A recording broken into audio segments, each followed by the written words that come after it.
সুপ্রিয় দর্শক, আমি মোহাম্মদ সিয়াম আপনাদের কাছে আজ একটি নতুন গল্প নিয়ে আসব। আমাদের কাছে আমাদের এক ছোট ভাই অপু ভাই দেশ থেকে এসেছে কিছুদিন হলো। ওনার কাছ থেকে আজ আমরা জানবো ওনার বিদেশে আসার অনুভূতিটা কেমন, অথবা ওনার কেমন লাগতেছে।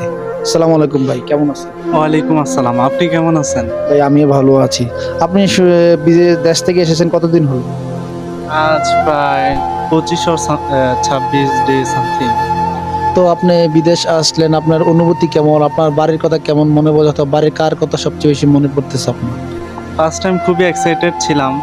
তারপরে আসার পরে ফ্যামিলি ছাড়া হাজার হাজার মাইল দূরে। মা শব্দটা খুবই ছোট হলেও তার মধ্যে অনেক মায়া ভালোবাসা জড়িয়ে রয়েছে।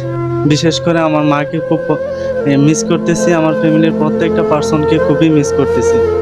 আমার ভাগিনা, ভাগ্নে, প্লাস আমার বোন, বড় বোন, ভাইয়া সবাইকে অনেক মিস করতেছি। বাবা, ভাই, ছোট ভাই সবাইকে মিস করতেছি। প্রবাসী জীবনটা খুবই কষ্টদায়ক। ফ্যামিলিকে ছাড়া খুবই খারাপ লাগতেছে। এক অন্যরকম অনুভূতি হচ্ছে, যা বলার ভাষা নেই।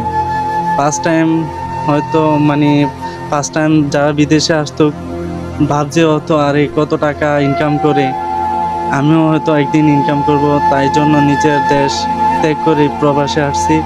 খুবই মানে এক অন্যরকম অনুভূতি হচ্ছে, যা বলার বাহিরে, ভাষা প্রকাশ করতে পারছি না। এমন হাজারো তরুণ আছে যারা ফ্যামিলির সুখের জন্য নিজ দেশ ত্যাগ করে, নিজের সুখ ত্যাগ করে বিদেশে আসে শুধু ফ্যামিলির সুখের জন্য। তার মধ্যে একজন হচ্ছে আমাদের অপু ভাই। আমি অপু ভাইকে শুধু একটুকুই বলতে পারবো যে উনি কষ্ট না করে, না পেয়ে শুধু নিজের উপর ভরসা রেখে কষ্ট করে যেতে। তো অপু ভাই, তো আপনি তো আপনার সবকিছু আপনার ফ্যামিলির জন্য, আপনার ফ্যামিলির জন্য কিছু কথা বিষয় বলতে চান? আমার ফ্যামিলি সবাই, আমি কষ্ট করব, আমার ফ্যামিলি সবাই ভালো থাকুক, এটাই কাম্য। কারণ আমার